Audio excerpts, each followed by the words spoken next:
Usa ka rider ang naanod sa baha diyang gisugat ang kusog nga sulog sa tubig atol sa pagbunok sa ulan sa Davao City niadtong Sabado sa gabii.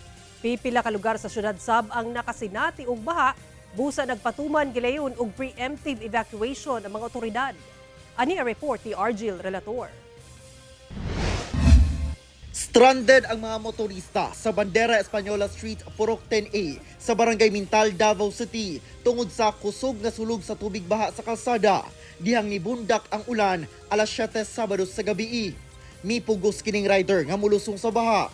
Wala misaler ang kusog sa iyang motor sa sulog sa baha. Natumba siya og naanod. Kuya! Oh my God!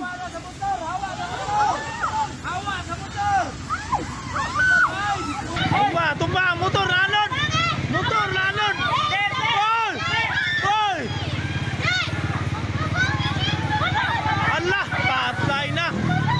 Laon ka ito dito! Sumala sa residente sa lugar, gilayong na rescue nila ang rider, lakip ang motorsiklo.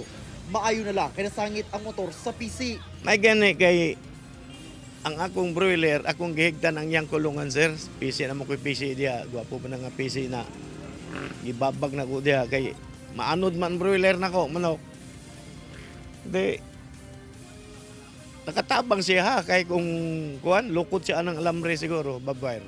Gawas matud pa sa bulto sa tubig baha gikan sa taas. Wala na makalusot ang tubig sa drainage canal tungod na babag na ang mga gapnod sa bag-ong konkretong tulay nga gitukod sa residente sa lugar. Ilang gihimo nga tulay, daghan siyang mga scaffolding sa ilalom. Munang ang mga gapnod, dili makasulod. Barado siya.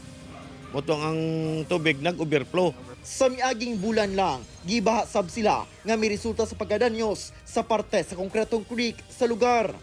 Dako kayong baha ba na padulong dire niya.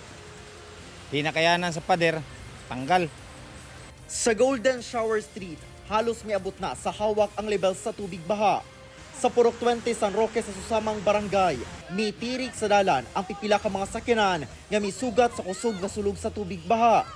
Gitabangan na lang sa mga residente og tuklod kining mga mitirik nga sakyanan.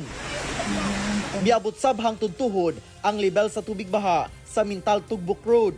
Abot og lampas tuhod sab ang level sa tubig baha gikan sa usa ka subdivision paingon sa Phase 3 Bangkal. Kining usa ka kotse nahumol na sa baha. Sa Barangay Bangkas Heights, nilapaw ang tubig sa Purok 7A Creek 1. Gilayon nga nagpatuman og preemptive evacuation sa mga residenteng apektado sa baha. Pasado alas 7 sa gabii, nagsugod ang pagbaha o mihubas na dayon pagkalas 11 Sabado sa gabii. O gilayong nakauli ang mga mibakwit ato sa preemptive evacuation. Gilayon sab nga nagpahigayon ang mga ahensya ubos sa City Government of Davao o road clearing o cleaning operations. Sumala sa Davao City RMO tungod sa kusog nga ulan nga dala sa trough sa low pressure area, milapaw ang pipila ka creeks ug sapa. Luwas hinuon ang tanang apektadong residente. Kauban si Melchor Awing sa kamera. Ako si Argil Relator. 1 Mindanao.